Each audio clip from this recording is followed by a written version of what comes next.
Assalamualaikum warahmatullahi wabarakatuh. Om Swastiastu. Selamat pagi, salam sejahtera untuk kita semua. Shalom, salam harmoni. Pada kesempatan kali ini, perkenalkan saya Sadam Kalorani, mahasiswa pendidikan profesi guru pada Universitas Pendidikan Ganesha, Singaraja, Bali. Hari kesempatan kali ini, saya akan mencoba menjelaskan sedikit terkait strategi dalam mewujudkan pemikiran Ki Hajar Dewantara dalam pembelajaran, yang pastinya proses pembelajaran sudah barang tentu akan mengarah terhadap keinginan siswa. Nah, sebelum kita bicara lebih jauh masuk ke dalam strategi, maka mari terlebih dahulu kita kaji bagaimana pemikiran-pemikiran Ki Hajar Dewantara dalam dunia pendidikan. Nah, sebagai seseorang, sebagai sosok yang dikenal sebagai Bapak Pendidikan Indonesia, sudah barang tentu memiliki banyak sekali pandangan, memiliki banyak sekali pikiran tentang pendidikan. Ketika hari ini kita membahas secara tuntas tentang pemikiran Ki Hajar Dewantara dalam dunia pendidikan, maka saya yakin kita tidak akan selesai dalam satu pertemuan. Nah, untuk itu ada beberapa garis besar yang coba saya angkat untuk menjadi landasan kita dalam menentukan strategi mana yang pas dalam pembelajaran di era saat ini. Nah, untuk itu saya mengingatkan kembali kita semua tentang bagaimana semboyan Ki Hajar Dewantara itu ing ngarsa Suntolodo, ing madya mangongkarso, dan tuturi handayani. Nah, tiga semboyan ini yang melandasi atau menjadi landasan setiap pendidik, setiap guru dalam menjalankan proses pembelajaran. Nah, ing ngarsa Suntolodo yang artinya adalah di depan memberikan contoh, ing madya mangongkarso di tengah memberikan semangat, membangkitkan semangat, dan tuturi handayani atau yang di belakang memberikan dorongan.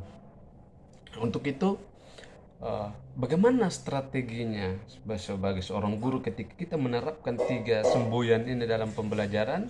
Nah, intinya yang harus kita ingat adalah proses pembelajaran saat ini yang berlandaskan Merdeka Belajar dan harapannya adalah terciptanya profil pelajar Pancasila, maka sudah barang tentu pembelajarannya harus mengarah sepenuhnya kepada kompetensi siswa, kepada kemampuan siswa. Pembelajaran tidak boleh dimonopoli oleh pendidik atau oleh guru, tetapi berikan kebebasan yang sebebas-bebasnya, berikan ruang yang seluas-luasnya kepada siswa untuk berekspresi, untuk mengeluarkan apa yang menjadi potensi dirinya. Biarlah siswa itu berkembang sesuai kemampuannya. Nah, bagaimana saya atau kita sebagai seorang guru dalam menerapkan strategi yang berdasarkan terhadap semboyan Ki Hajar Dewantara itu? Maka misalnya sebagai guru yang ingarsa Suntolodo, nah itu bagaimana kita sebagai seorang guru harus menjaga penampilan. Itu penting juga menjaga perilaku, dimana kita harus lebih dulu masuk ke kelas dibandingkan siswa gitu. Jangan biarkan siswa itu yang kemudian mendahului kita. Ajarkan siswa itu terhadap hal-hal yang kebaikan. Jadikan diri kita sebagai guru, sebagai pendidik itu sebagai sebaik-baiknya top leader, sebaik-baiknya pemimpin. Karena apa? Banyak pepatah yang mengatakan bahwa ketika guru kencing berdiri maka siswa kencing berlari. Itu penekanannya ada pada etika. Nah, di mana ketika hari ini kita menunjukkan satu saja potensi keburukan pada diri guru, maka yakin sungguh bahwa siswa itu akan mengeluarkan atau memunculkan 1000 potensi kebaikan yang ada pada diri siswa tersebut. Untuk itu, tanggung jawab beban berat sebagai seorang guru adalah bagaimana menunjukkan jiwa kepemimpinannya, leadership development itu. Nah, yang berikut adalah imadya mangongkarso, di tengah membangkitkan semangat. Jadi dalam proses pembelajaran yang dikehendaki Merdeka Belajar, maka pembelajaran itu pada prinsipnya guru tidak harus yang menjelaskan materi itu sampai selesai. Guru tidak harus memonopoli, guru tidak harus menjadi sebaik-baiknya orang yang bertanggung jawab sepenuhnya dalam proses pembelajaran, yang dimana dia menjelaskan sampai selesai materi pembelajaran itu. Tetapi bagaimana kita menerapkan semboyan itu, cara otomatis sebagai seorang guru dekati siswa, bersama dengan siswa tersebut. Misalnya kita punya 30 peserta didik dalam siswa dalam ruangan, bangun kepercayaan, bangun semangat mereka, dekati mereka, jadikan siswa itu sebagai teman, di mana proses pembelajarannya jangan sampai ada yang timbul dari dalam siswa itu bahwa guru itu harus ditakuti, guru itu harus seperti ini. Enggak, guru itu wajar dihargai, tetapi tidak harus ditakuti juga. Kenapa? Ketika siswa itu menakuti guru, maka itu akan membunuh psikologi dia untuk berekspresi, menunjukkan kemampuannya. Yang dulunya dia bercita-cita seperti ini, karena dia tertekan, akhirnya tidak bisa mengembangkan potensi-potensi yang ada pada dirinya. Yang berikut adalah di belakang memberikan dorongan, tuturi handayani. Nah, bagaimana guru itu harus mampu memotivasi siswa-siswanya. Ketika guru dengan memiliki 30 peserta didik, maka identifikasi terlebih dahulu. 30 peserta didik saya ini karakternya seperti apa-apa saja, kemampuannya pada tingkat mana saja, apakah mereka semua memiliki tingkat kemampuan yang sama ataukah mereka memiliki tingkat kemampuan yang berbeda. Berikutnya adalah apakah mereka memiliki cita-cita yang sama ataukah mereka memiliki cita-cita yang berbeda. Misalnya 30 peserta didik, apakah 30 cita-cita yang mereka punya atau seperti apa? Nah, sebagai seorang guru kita harus mengidentifikasi hal-hal seperti itu.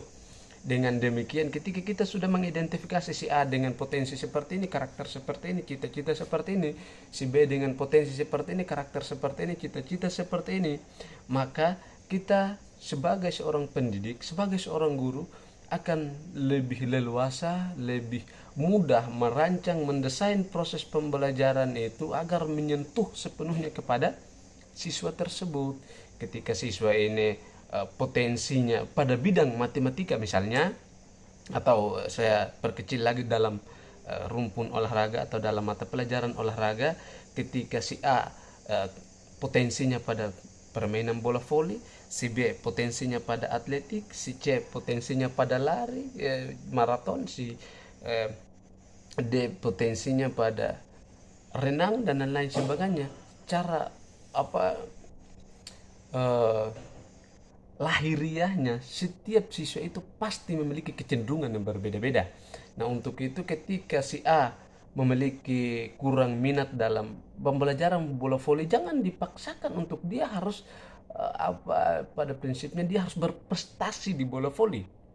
Tetapi sebagai seorang guru, jalankan proses pembelajaran. Yang terpenting adalah dia memahami proses pembelajaran bola voli itu, teorinya seperti ini, dalam praktiknya seperti ini. Ya, begitu juga yang cinta terhadap bola voli, yang kemudian tidak terlalu tekun terhadap atletik, diajarkan sesuai apa yang kemudian dia inginkan, diajarkan sesuai apa yang dia inginkan. Setelah daripada itu proses di mana dia belajar sesuai dengan kemauan dirinya, baru kemudian di situ kita kembangkan.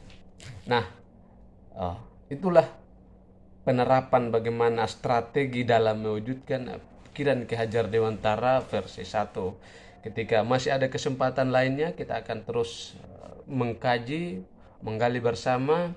Saya mohon komentar dan saran masukan dari semua pendengar, semua orang yang kemudian menonton video ini. Saya meminta masukan sebagai bahan refleksi, bahan pembelajaran, karena sebaik-baik manusia adalah manusia yang bermanfaat untuk orang lain, dan sebaik-baik atau fitrah manusia itu tidak terlepas dari khilaf dan salah. Saya Sadam Kalorani. Wassalamualaikum warahmatullahi wabarakatuh. Om Santi Santi Santi Om. Selamat pagi, salam sejahtera untuk kita semua, salam harmoni.